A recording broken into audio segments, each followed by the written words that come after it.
தமிழகம் எங்கும் கிளைகள் கொண்ட Annamal institute of hotel management and hospital management படிப்பில் சேர்வதற்கான அட்மிஷன் நடைபெறுகிறது.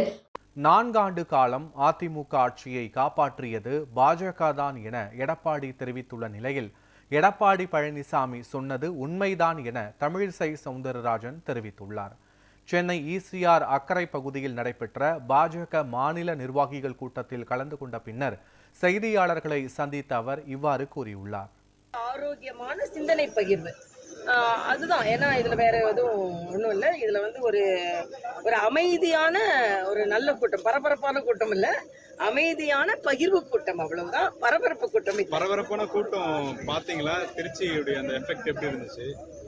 திருச்சி இல்ல, அவர் விஜய்க்கு கூட்டம் வருது, ஆனா பார்க்க வரும் கூட்டமா ஓட்டு போட வரும் கூட்டமா என்பது நமக்கு இனிமேதான் தெளிவு வரும்.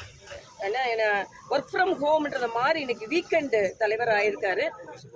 அதாவது ஜெயலலிதாவுடைய மறைவுக்கு பிறகு அதிமுக ஆட்சி தக்க வச்சதுக்கு காரணமே மத்திய பாஜக அரசு தான் அப்படின்ற கருத்து தெரிவிச்சிருக்காரு. உண்மைதானே சொல்லியிருக்காரு. நீங்க தான் ஆட்சியை காப்பாத்தி கொடுத்தீங்களா? இல்ல, அவரு சொல்லியிருக்காரு, அண்ணன் சொல்லியிருக்காரு. அததான் அவரு சொன்னதுக்கு நான் என்ன சொல்ல முடியும்? செங்கோட்டையன் வந்து டெல்லி போய் மீட் பண்ணிருக்க உள்துறை அமைச்சர் இன்றைய தினம் இல்ல, அது அவரே கருத்து சொல்ல நான் என்ன சொல்ல முடியும்?